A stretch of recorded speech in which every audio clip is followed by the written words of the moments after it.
மகன் சஞ்சய்க்காக தளபதி விஜய் எடுக்கும் அதிரடியான முடிவு. தளபதி விஜயின் மகன் சஞ்சய் வெளிநாட்டில் சினிமா சார்ந்த படிப்பை படித்து முடித்துள்ளார். அவர் ஒரு சில குறும்படங்களை ஏற்கனவே இயக்கியிருந்தார். அதனைத் தொடர்ந்து தமிழ் சினிமாவில் இயக்குநராக முயற்சிகளை செய்து வந்தார். லைகா நிறுவனத்திடம் தனது கதையை கோரி சம்மதம் வாங்கியிருந்தார். சஞ்சய் இயக்கும் முதல் படத்தை லைகா நிறுவனம் தயாரிக்க இருப்பதாக அதிகாரப்பூர்வமாக கடந்த வருடம் அறிவித்திருந்தனர். அதனைத் தொடர்ந்து படத்தின் வேலைகள் மிகவும் மெதுவாக நடந்து வந்தது. தற்போது ஆரம்ப கட்ட பணிகள் முடிவடைய இருக்கிறதாம். விரைவில் அடுத்தடுத்த அறிவிப்புகளை வெளியிட லைகா நிறுவனம் தயாராகி வருகின்றது. டிசம்பர் மாதத்தில் இந்த படத்தின் ஷூட்டிங் தொடங்கும் என படக்குழு தரப்பில் சில செய்திகள் வெளிவருகின்றது. இந்த படத்தில் ஹீரோவாக சந்தீப் கிஷன் நடிக்க இருப்பதாக சில தகவல்கள் வெளிவருகின்றது. விரைவில் இதனை பற்றிய அறிவிப்பை படக்குழு வெளியிடும் என எதிர்பார்க்கலாம். இந்த நிலையில் இந்த படத்தில் விஜயும் ஒரு முக்கிய பங்கு வகிக்க இருக்கிறாராம். இந்த படத்தின் அறிவிப்பு வெளியானதிலிருந்து ஒரு வாழ்த்து கூட விஜய் கூறவில்லை என சில விமர்சனங்கள் வெளியாகியிருந்தன. மகன் சஞ்சய் தன்னுடைய முழு உழைப்பாலேயே இந்த படத்தை எடுக்க வேண்டும் என விஜய் ஆசைப்பட்டாராம். தனது தலையீடு இதில் இருக்கக்கூடாது என்பதால் எந்த கருத்தும் கூறவில்லை என கூறப்படுகிறது.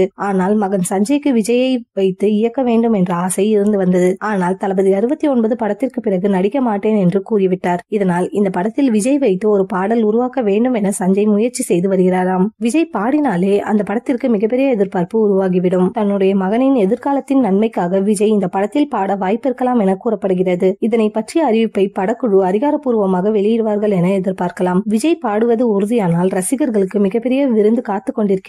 சஞ்சயின் முதல் படத்தின் அடுத்தடுத்த அறிவிப்புகளை ரசிகர்கள் ஆவலாக எதிர்பார்த்துக் கொண்டிருக்கின்றனர். கிறிஸ்துமஸ் தினத்தில் இந்த படத்தின் டீசர் வெளியாக வாய்ப்புள்ளதாக கூறப்படுகிறது.